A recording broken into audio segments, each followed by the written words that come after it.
Assalamualaikum warahmatullahi wabarakatuh. Saya Badria Rika dari Universitas Islam Riau, Prodi Pendidikan Guru Sekolah Dasar semester 5. Di sini saya akan mensimulasikan RPP yang saya buat, yaitu RPP PPKN kelas 4, tema 2, yaitu selalu berhemat energi. Subtema kedua yaitu hemat energi, manfaat energi. Di sini saya menggunakan cara mengajar saya menggunakan model pembelajaran inquiry. Selamat menyaksikan. Assalamualaikum warahmatullahi wabarakatuh. Apa kabar anak-anak ibu semuanya yang ada di rumah? Semoga kalian semua dalam keadaan sehat ya. Amin. Nah, kali ini bertemu lagi dengan ibu. Kali ini kita bertemu dalam mata pelajaran PPKN.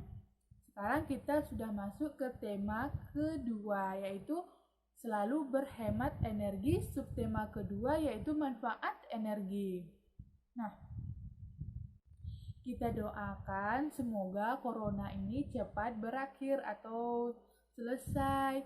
Semoga kita tuh bisa belajar bertatap muka langsung atau belajar di dalam kelas dan bisa berjumpa dengan teman-temannya yang lain. Kita doakan ya bersama-sama. Nah, sebelum kita memulai pelajaran, alangkah baiknya kita tuh berdoa. Menurut kepercayaan kita masing-masing. Berdoa dimulai. Berdoa selesai. Nah, sebelum ibu memulaikan pelajaran, di sini ibu akan menyampaikan tujuan pembelajaran kita pada kali ini, yaitu kalian itu bisa mengidentifikasi kewajiban dan hak sebagai warga negara masyarakat dalam kehidupan sehari-hari.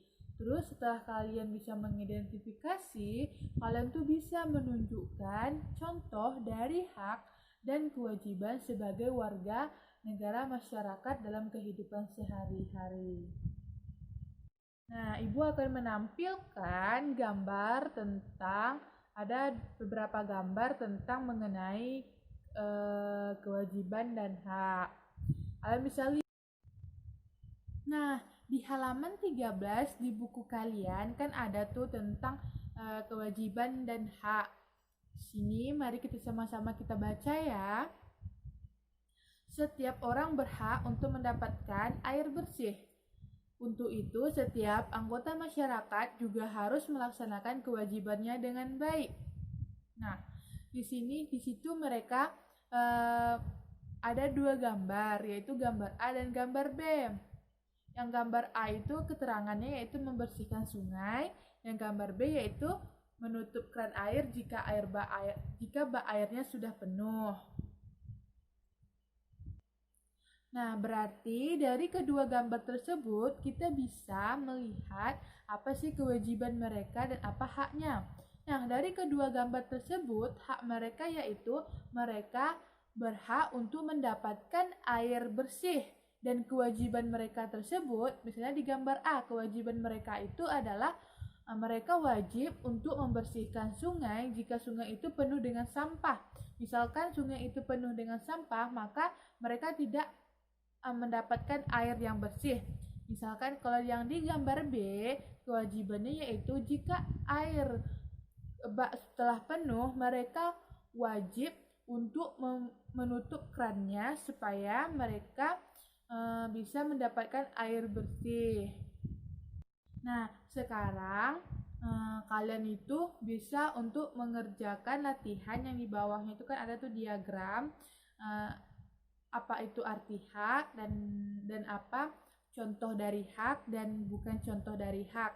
Dari penjelasan ibu tadi, ibu harapkan kalian tuh sudah bisa tahu apa pengertian itu hak dan bukan contoh dari hak dan contoh dari hak. Nah, itu bisa kalian kerjakan. Nah, sekarang kan yang di bawahnya itu kan ada tuh diskusikan dengan kelompokmu. berhubung kita belajarnya daring dan kita tuh susah untuk belajar kelompok karena kalian itu berada di rumahnya masing-masing. Nah, sekarang kita jawab bersama-sama ya sama Ibu. Nah, kita jawab ya yang nomor 1, yang mana pertanyaannya yaitu apa saja dampak dari kegiatan pada gambar A. Nah, gambar A tadi kan kegiatan mereka itu sedang membersihkan sungai. Nah, dampak dari kegiatan mereka itu adalah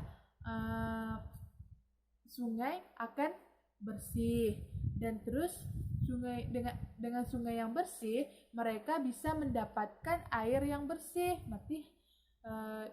Mendapatkan air yang bersih, berarti kewajiban mereka membersihkan sungai dan haknya yaitu mendapatkan air yang bersih. Terus yang nomor 2, apa saja yang akan terjadi jika kita tidak melakukan seperti gambar yang A? Misalnya kita tidak melakukan membersih sungai. Dampaknya yaitu sungai menjadi kotor dan kita susah untuk mendapatkan air yang bersih, dan bisa juga lingkungan kita atau daerah kita terkena banjir. Terus yang nomor 3, apa saja dampak dari kegiatan pada gambar B? Di gambar B ada orang yang sedang menutup kerannya kalau bak mandinya sudah penuh. Berarti kalau bak mandinya sudah penuh, dia menutupkan kerannya, berarti dia bisa mendapatkan air yang bersih. Terus dampaknya itu tidak akan terjadinya banjir atau airnya tidak meluap keluar. Terus yang nomor 4, apa saja yang akan terjadi jika tidak melakukan gambar seperti gambar B? Bisa jadi kalau kita tidak melakukan gambar seperti gambar yang di B, bisa jadi rumahnya atau kamar mandinya penuh dengan air atau bisa juga banjir di rumahnya. Terus air pun habis dan mereka susah untuk mendapatkan air yang bersih. Yang nomor 5, apakah kita harus melakukan seperti gambar A dan B?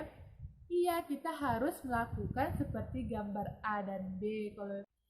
Mengapa kita harus melakukan seperti kegiatan pada gambar A dan B? Misalnya, di gambar A, kita tidak melakukan jika di daerah kita sungai di daerah kita itu sudah penuh dengan sampah. Kita tidak melakukan seperti gambar yang di A. Berarti di daerah kita bisa jadi kita tuh susah akan mendapatkan air yang bersih. Dan apabila sampah itu sudah menumpuk, hujan terus, bisa juga daerah kita itu akan terkena banjir. Pada gambar B, misalnya kita tidak melakukan pada kegiatan pada gambar B, di rumah kita, bak mandi kita, misalnya air sudah penuh tapi kita tidak mematikan kerannya, bisa jadi rumah kita itu dipenuhi dengan air atau digenangi oleh air. Nah, yang nomor 6 yaitu apa yang dimaksud dengan kewajiban. Nah, kewajiban itu sendiri adalah segala sesuatu yang harus dikerjakan dengan penuh rasa tanggung jawab. Nah, di sini Ibu lupa menjelaskan tentang hak. Hak itu adalah segala sesuatu yang layak dan pantas diterima dan dimiliki oleh seseorang. Misalnya misalnya tadi haknya itu untuk mendapatkan air yang bersih, dan contoh dari kewajiban yang tadi itu mereka itu wajib untuk membersihkan lingkungannya atau sungainya supaya mereka mendapatkan air yang bersih. Nah, yang di nomor 7. Nah, pada soal nomor 7 yaitu carilah contoh kewajiban kita dalam kehidupan masyarakat, bersertakan alasannya. Nah, di situ kalian cari sendiri apa kewajiban kalian di dalam lingkungan masyarakat kalian atau kewajiban kalian di rumah, apa saja kewajiban kalian. Nah, tadi kan Ibu juga ada bilang pada yang di halaman 13 tadi, itu kan ada tuh yang diagram tadi, itu kan tentang apa arti hak dan contoh hak dan bukan contoh hak, itu kan kalian kerjakan. Nah, sekarang juga Ada juga yaitu apa itu kewajiban. Contoh kewajiban itu apa, yang bukan contoh kewajiban itu apa. Di sini kalian carikan sendiri, kalian pikirkan sendiri, kalian rumuskan masalahnya, kalian pecahkan sendiri masalahnya. Terus setelah itu kalian buat jawaban sementaranya. Terus kalian cocokkan dengan dengan hasil jawaban yang sudah kalian cari di buku-buku lain. Kalian cocokkan benar atau tidak. Besok, di minggu besok, di pertemuan selanjutnya kita akan bahas sama-sama, kita berikan kesimpulan sama-sama tentang materi pelajaran kita pada hari ini. Nah, yang kalian cari tadi kita sama-sama kita simpulkan. Nah, sekian pembelajaran PPKN kita pada pertemuan kali ini. Semoga anak-anak ibu semua bisa mengerti dan paham ya. Semoga kita semester depan bertemu atau bertatap muka. Semoga corona ini cepat berakhir. Nah, sekarang kesimpulan yang pada pembelajaran hari ini kita bisa tahu contoh dari hak dan kewajiban dalam kehidupan kita sehari-hari. Sekian dan terima kasih. Apabila ada kesalahan dari penjelasan Ibu tadi atau dari kata-kata Ibu tadi, Ibu mohon maaf. Assalamualaikum warahmatullahi wabarakatuh. Dan Ibu pesankan lagi kepada kalian semua ya, jangan sering-sering keluar rumah kalau tidak penting sekali. Kalau misalkan itu penting sekali, kalian tuh emang harus keluar rumah, kalian harus menggunakan masker, mencuci tangan atau menjaga jarak dengan orang-orang yang ada di sekitar kalian. Ya, di sekitar kalian ya. Setelah kalian pulang dari keluar sampai di rumah, kalian itu harus segera membuka baju yang kalian gunakan tadi, kalian cuci lagi tangan, dan pokoknya kalian ikutilah protokol kesehatan kita ya. Semoga kalian itu tetap dalam keadaan sehat, kita semua tetap dalam keadaan sehat. Amin.